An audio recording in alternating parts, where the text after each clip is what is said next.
Breaking news tonight. Shutdowns expand across the country. 75 million Americans now told to stay home. Ground stops today at 4 major airports as an air traffic controller gets sick. And a major reversal in testing for certain cities. Only those hospitalized will get one. Why the vice president is now getting tested. The desperate measures at hospitals across the country. Healthcare workers running out of vital supplies. And the major companies now stepping in to help. The deadliest day yet in Italy, and shocking new video from inside their hospitals. The doctor's message there for Americans here. Inside the government lab racing to develop a vaccine, and the new images of the virus up close. This is NBC Nightly News with Jose Diaz-Balart. Good evening. We begin with breaking news. The president's coronavirus task force is promising help is on the way for healthcare workers, many struggling without enough masks, gloves, gowns, and life-saving ventilators. But the supplies are running out. Where will they all come from? And important new information about getting tested for the virus as cases in the U.S. surged to nearly 22,000. The White House now saying not everyone will get one, as yet another state announces drastic measures to stop the spread in the U.S. We begin tonight with Aaron McLaughlin in Los Angeles. Tonight, on the front lines of the battle against the coronavirus, a stark warning from public health officials in New York. Immediately stop testing non-hospitalized patients for COVID-19, adding patients with symptoms not requiring hospitalization should stay home. Not every single person in the United States needs to get tested. Officials point to a lack of medical supplies, saying healthcare resources must be saved to treat the sickest patients. We are literally scouring the globe looking for medical supplies. A message echoed in Los Angeles, where officials are telling providers to stop testing mild cases to minimize possible exposures to healthcare workers. This as the vice president announces commercial testing is ramping up, including a new FDA-approved rapid test that gives results in 45 minutes. You're seeing testing expanded all across the country. Americans are still lining up to get tested, as more than 80 million people are told to stay mostly at home. Orders spanning 5 states, New York, California, Connecticut, Illinois, and the latest, New Jersey. It's really hard to feel like you're saving the world when you're watching Netflix from your couch. But if we do this right, nothing happens. Essential businesses such as grocery stores, gas stations, and pharmacies can stay open. Everything else must close, leading to helplessness and heartache. In Indiana, one restaurant manager had to lay off half her staff. It was probably the hardest thing I've ever done as a manager. Because there's just nothing I can do. But COVID-19 shows no signs of slowing down. Nationwide, more than 20,000 confirmed cases. Today in New York, which has more cases than any state, a scare after an air traffic controller tested positive, temporarily halting all flights to New York area airports. In Los Angeles, officials managing the emergency response say the power to beat COVID-19 lies with every American. The only tool you have right now to fight this virus is people voluntarily staying home. It's the only thing at the table. If the majority of our population heed this warning, then we will be ahead of the game. I truly believe so. Aaron joins us now. Aaron, any indication from officials on how quickly these measures will work? Well, today, Dr. Fauci said, based on past experience, these measures are having an impact. Public health officials say we should see results in weeks. Jose? Aaron McLaughlin in Los Angeles, thank you. As doctors and nurses sound the alarm on dangerously low medical supplies in the fight against the coronavirus, President Trump announced today that the private sector is stepping in to help. NBC's Kathy Park has the latest. Tonight, as pleas for personal protective equipment among healthcare workers grow louder, President Trump announced today that help is on the way. Private companies like Hanes and Pernod Ricard will now be producing critical supplies like masks and hand sanitizers. Dr. Anthony Fauci added that the supply shortage should be resolved soon. We're going to try to make it days to the best possible way we can. But this comes after doctors and nurses share the reality of what's happening on the front lines. We know that we have to take care of our caregivers to be able to take care of our patients. And the vast difference in how much PPE we're burning through today than we were last year is enormous. The Washington Post reporting that dozens of medical workers have tested positive for COVID-19. I have actually completed the body of the mask. It's getting so bad in Western Washington, volunteers are sewing masks. And at New York Presbyterian, staff received a letter saying they only have enough to give everyone in the organization one mask. At the University of Nebraska Medical Center, where they're also running low, they're extending the supply through a disinfection process using UV lights. In normal times, these N95 respirators are used once and then discarded, and we just don't have that luxury right now. So these will allow us to use them 2 or 3 times, and we're conducting assessments to see if we can actually reuse them more times than that. And it's not just masks. Ventilators are in high demand, too. Approximately 160,000 are available nationwide. But during this outbreak, 960,000 people may need them as their lifeline. The ventilators are to this war what missiles were to World War II. Kathy Park joins us now. Kathy, word tonight that another company is stepping in to help. Jose, that's right. Apple CEO Tim Cook announced that they will be donating millions of masks to healthcare professionals in Europe and the U.S. And in more promising news, New York City is set to receive 1 million masks from the state. Jose? Kathy Park in Brooklyn, New York, thank you. Many experts believe that having private companies volunteer to help may not be enough. The president has the power to order U.S. companies to respond in a crisis, but he hasn't gone that far yet. Our Kelly O'Donnell pressed him on why. Facing a medical supplies crisis, the president has a seldom used but powerful authority, one he has discussed publicly since Wednesday. We'll be invoking the Defense Production Act just in case we need it. A 1950 Korean War-era law allows the federal government to order private industry to manufacture needed goods like medical masks, gowns, and ventilators, with the government able to control where those supplies go. But President Trump is holding off. You've talked about the act, sir, but you have not yet compelled any companies. Why not? We have the act to use in case we need it. But we have so many things being made right now by so many, they've just stepped up. Instead of ordering them, the president is praising American businesses that volunteer to make supplies, which they can sell to any buyer. Today, the president did use his influence to promote potential but still untested drug therapy for coronavirus. We don't have much time.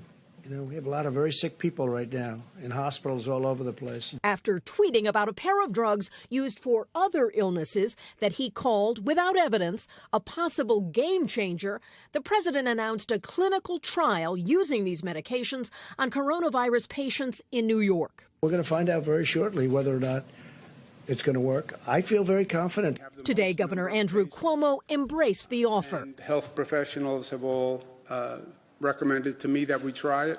Dr. Anthony Fauci remains cautious. That you've got to do the kind of trial that you get the good information.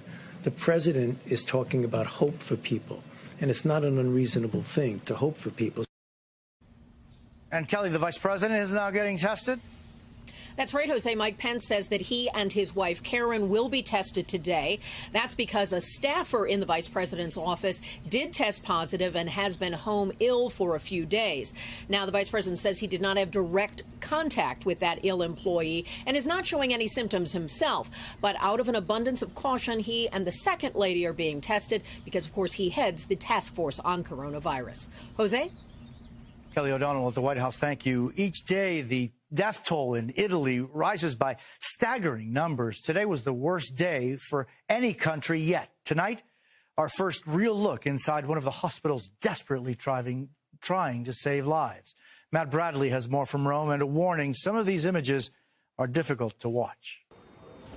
Tonight, new images of Italy in crisis. The number of dead surging by 793, a total of 4,825 dead, making this the deadliest day so far anywhere in the world. Corpses wait here for cremation. The morgues are overflowing. 53,578 total cases, turning doctors into heroes and victims. At least 13 doctors have died. Our partners at Sky News visited a hospital in Cremona, one of Italy's worst afflicted cities. It's a very dangerous, is a disaster, is a tsunami.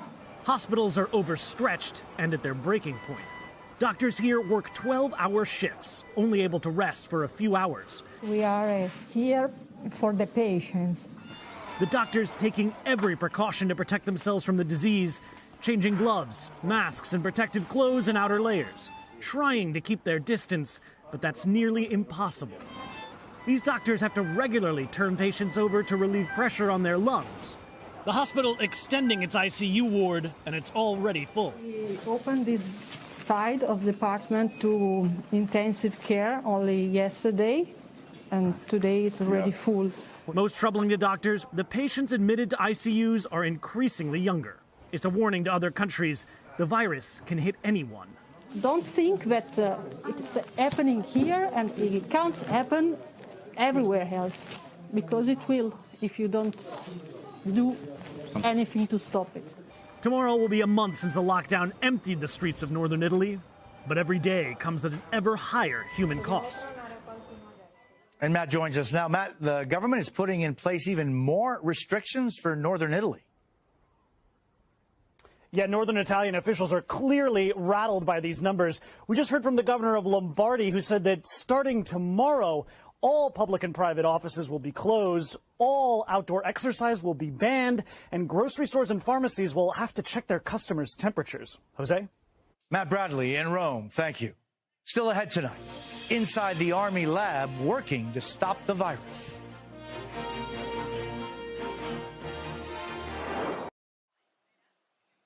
Every second is critical for scientists battling coronavirus, but now there's a new hope for a vaccine. Gabe Gutierrez has a rare look inside the Army's race for a cure. These are the newest images we have of COVID-19, mapped out in a secure government lab where researchers are urgently trying to understand the virus that's ravaging the world.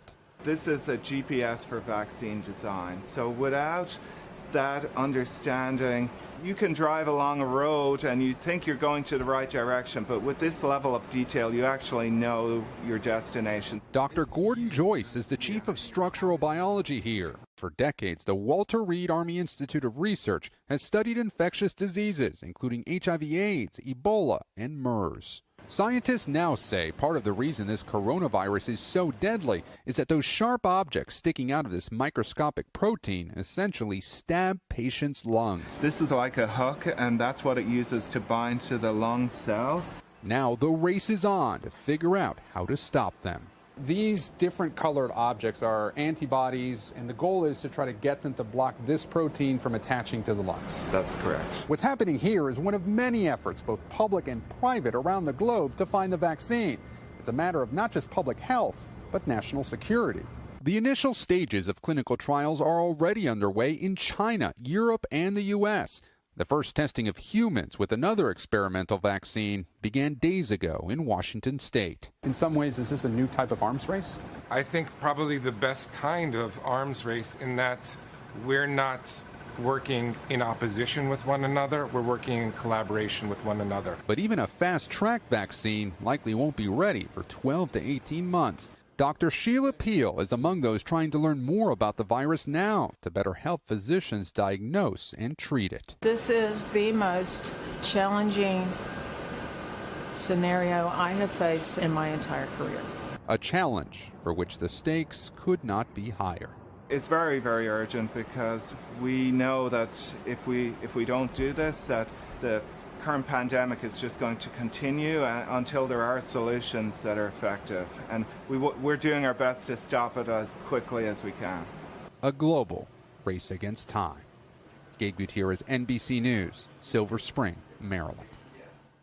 As scientists work to develop a vaccine and effective treatments for coronavirus, there's been some back and forth over common drugs the president says could be game changers in the fight against this.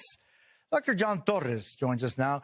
Dr. Torres, what are these drugs? Jose, one of them is chloroquine. It's a malaria medication that's been used since the 1940s. And the other is Zithromax. That's a very common antibiotic that's used to treat conditions like strep throat.